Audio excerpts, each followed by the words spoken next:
Okay? Evolution. Now,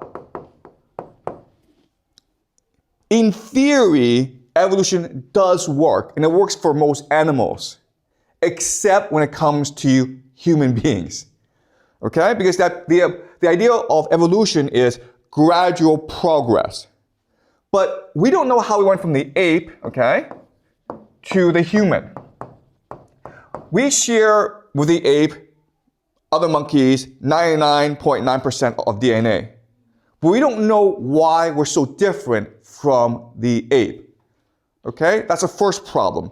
Second problem is humans have been around for about 200,000 years. Okay? That's a long, long time. We only have maybe 50,000 years of history.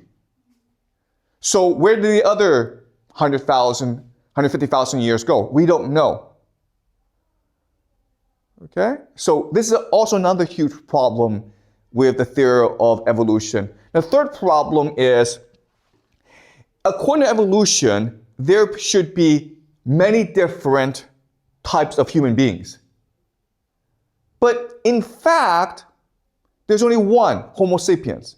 Now what scientists will tell you is, well, before there were different species, the Neanderthal, the Cro-Magnon, and then gradually Homo sapiens took them over. And you can believe that, but it's problematic because according to evolution, there should be many, many different types of humans, okay? Maybe some with 6 fingers, some with 3 eyes, like animals. Okay, so the lack of diversity in the human species, it doesn't really fit into the evolution model, okay?